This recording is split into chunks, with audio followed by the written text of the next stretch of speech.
Fala pessoal, aqui no canal, bora fazer um curta. E semana passada estreou Kong, A Ilha da Caveira. E eu revi o filme, porque na primeira vez eu tava um pouco insonado e aquele vídeo eu tava um pouco insonado, eu não falei tudo que eu gostaria de falar. E Arthur, você viu o filme? Cara, concorda? Ou a realidade tá errada? Sim, tá certo. E eu achei que muita gente não viu a verdadeira síntese do filme. Porque é um filme de monstro, Mas por que eu gostei mais? Porque é um filme de monstro com uma mensagem.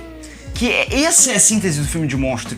Ter a mensagem, mesmo que ela seja mínima, antes que ela seja o pano de fundo, ela tá ali, entendeu? O filme, assim, ele é uma alegoria. A gente comentou que ele parece muito um filme de guerra, tanto visualmente quanto em estilo, mas é porque, novamente, o filme em si, ele é uma grande alegoria para a Guerra do Vietnã, certo? Sim. E isso que é o sensacional do filme. O que acontece? O Samuel Jackson, ele vem como governo americano. Ele é o governo americano da história. Sim. Que faz os soldados acreditarem que o Kong é o inimigo. Certo. Da mesma forma que eles fizeram com os Vietcongs. Sim. Transformando o Kong no inimigo. Sendo que quem atacou o Kong foram eles. Quem chegou no habitat natural do Kong foi eles. Sim, exatamente. Então tem muito disso presente no filme que ninguém pegou, tá ligado? E tem muito também, a personagem Brie Larson, ela tem estão dizendo que o personagem dela é muito simples, muito seco. Ela é. Todos os personagens do filme são. Menos o Samuel Jackson tem. Menos o Samuel Jackson. Só que, porque ele é justamente o governo americano representado ali. Depois da Guerra do Vietnã, tanto nos filmes, a gente pode observar isso, dos filmes pós-Guerra do Vietnã. Os Estados Unidos, eles queriam ter ganho a Guerra do Vietnã. Sim. O Rambo 2, ele é uma fantasia onde os Estados Unidos venceram. Exatamente. A Brie Larson, ela representa muito daquilo, aquele que se importa. Aquele lado que consciente, o lado humano da história. Sim. E você vê que ela se importa com o animal. Ela que faz todos irem ao lado do Kong. Não é à toa que ela é a que mais se envolve com o Kong de todos os personagens, né? O que eu gostei, porque diferente do Godzilla de 2014, ele não tem esse lado consciente. Ele não tem pulso. Não tem pulso. É um filme que não é um filme de monstro, é um filme que... Ele é um filme de monstro, mas não é. O subtexto, é como se o subtexto fosse o monstro, que o que importa é a história do Aaron Taylor Johnson. Sim, pois e ele não tem aquela crítica como tinha no Godzilla antigo, sobre as bombas de Hiroshima. Eu tinha comentado no vídeo que, assim, o ponto principal do Kong era justamente a questão do escapismo. Eu continuo achando que o principal do filme é realmente monstros caindo na porrada. Mas eu comentei no vídeo, aqui eu vou reiterar, assim, aqui e ali o filme sabe criar alguns... não chega a ser comentários, mas alguns reflexos daquela época. O Bubblehead do Nixon, aquele conceito dos caras chegarem na ilha já metendo bombas pra fins científicos. Exatamente. E agora tem também essa questão da alegoria que existe entre o Kong e os Vietcongs. Como eu falei, o que não tem no Godzilla de 2014, tem vários filmes de monstros. Sim, por isso que eu gostei tanto do Kong. As pessoas tendem a subestimar os filmes de monstros, mas assim, às vezes existem filmes de monstros com um subtextozinho, ou uma crítica social, ou uma alegoria, ou até mesmo em estilo, tem alguma coisa que chama atenção. Vamos começar pelo Kong, por exemplo. King Kong, né? O de 33. O King Kong clássico. É o precursor ele vem ali tirar o animal do habitat natural dele, subjugar o animal. Ele tá supervalorizando a ganância e a mania de superioridade do homem. Que pega o animal, arranca dele do habitat. Exatamente. Pra ganhar dinheiro. E também tem aquela pegada de ser uma atualização da Bela e Fera, que é maneiríssimo, cara. Também tem isso bastante. Ele não é um filme tão simples assim, entendeu? É um filme, o King Kong de 33, ele é um filme sobre isso, sobre a ganância do ser humano. Como ela é perigosa para outros seres vivos. Por que eu não gosto dos outros Godzillas que vieram depois? Porque o conceito do Godzilla, ele é tão rico. Vamos começar. É um filme que fala sobre os ataques de Hiroshima e Nagasaki de forma meio indireta. O Godzilla, ele é a representação do medo que veio depois daqueles ataques, dos bombardeios. E mais do que isso, o Godzilla de 54, ele tem uma coisa que falta em muitos filmes atuais de destruição em larga escala, que é a gente vê as consequências dos ataques do Godzilla. Sim. Existe um longo trecho no filme onde a gente vai para um hospital e a gente vê assim, as pessoas feridas, Tóquio em perigo por causa da radiação e tal. É um filme muito rico nesse sentido, e mais do que isso também. Não à toa, porque o almirante que orquestrou o ataque a Pearl Harbor, Ele inclusive ele tem uma frase que sintetiza muito o próprio Godzilla, que é: a gente acabou de acordar um gigante que estava adormecendo. E o Godzilla é exatamente isso, literalmente. Uma curiosidade aqui é que o Godzilla, uma das primeiras artes conceituais do Godzilla, a cabeça dele ia ser em forma de cogumelo, justamente fazendo uma alusão ao impacto visualmente fazendo uma alusão às bombas. E outra coisa também, lá pro terceiro ato do filme, sem spoiler, claro, embora seja um filme de 54, lá pro terceiro ato, quando os japoneses estão tentando encontrar uma maneira de acabar com o Godzilla, eles descobrem que existe um cientista que desenvolveu um dispositivo que talvez mate o Godzilla, talvez não. E aí eles tentam, claro, conseguir esse dispositivo, convencer o cientista a ceder o dispositivo pra matar o Godzilla. O filme ele começa a criar uma questão moral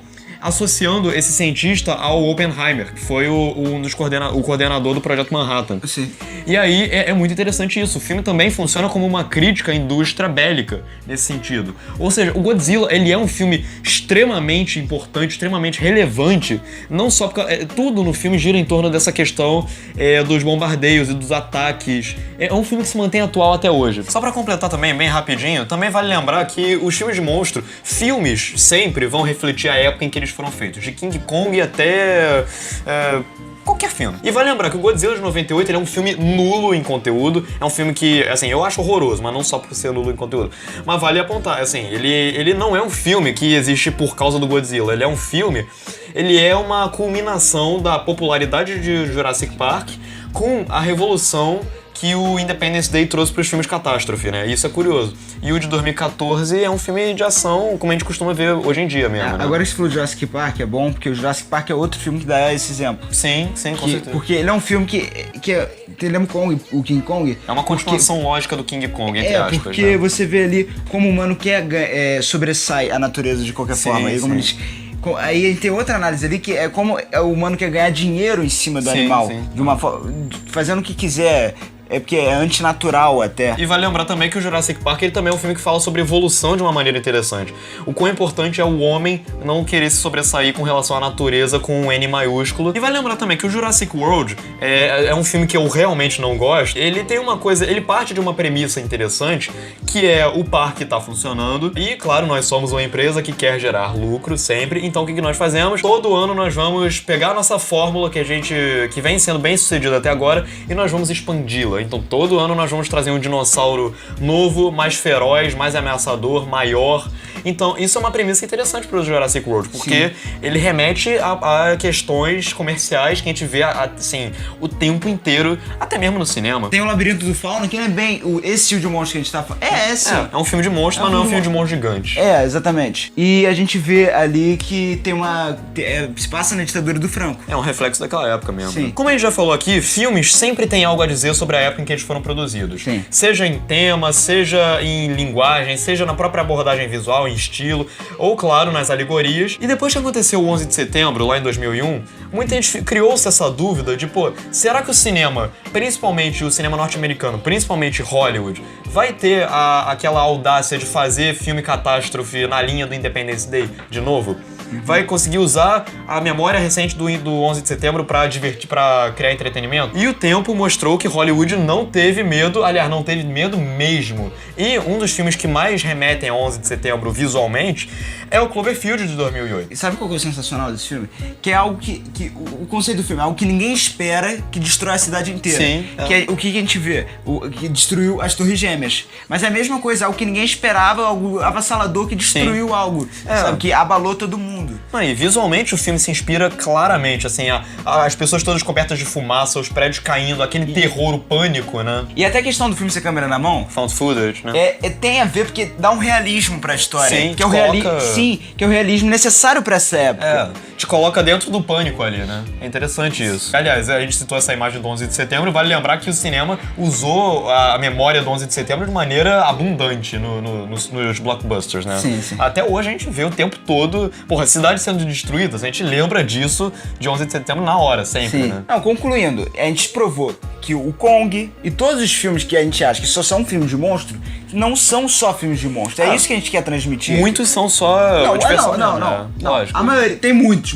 A maioria, são, né? A maioria são só filmes de monstros. Mas, por exemplo, Godzilla. Godzilla é só um filme de monstros, que nem Os de últimos, monstro né? ele consegue ser. O de 2014 que eu tô falando. E a gente vê que realmente alguns filmes são só filmes de monstros, como eu Pacific Rim é um filme pra divertir, mas não é um filme com uma crítica social ali, né? Mas alguns, como a gente citou, são emblemáticos e simbólicos. Como o Kong, que todo mundo falou, muita gente falou, é só um filme banal de ação, que convence as cenas de ação. Não, tem um por trás. Antes de eu ver o filme, eu pensei, porra, esse filme deve ser uma bobagemzinha divertida.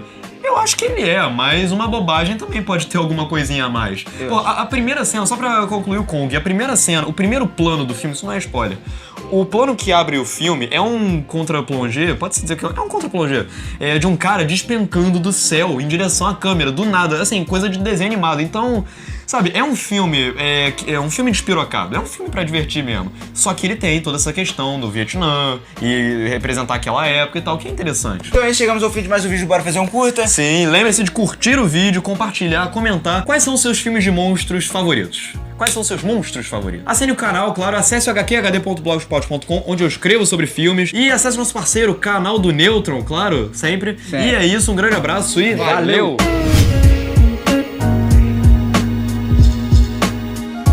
É como se... Repete essa parte aí do Found Footage. Eu não sei falar isso. Found Found footage. Footage. E eu acho que até eu vou falar muito escroto. Eu acho que até a parte... A questão... Caralho, cara. Peraí, e eu acho que até a questão... Para de fazer o... Pausa aí. dedo, cara. Eu acho que até o estilo Não, Found deixa eu falar. Footage. Eu acho que até a questão de ser falta em footage... Found Footage. Não, found footage.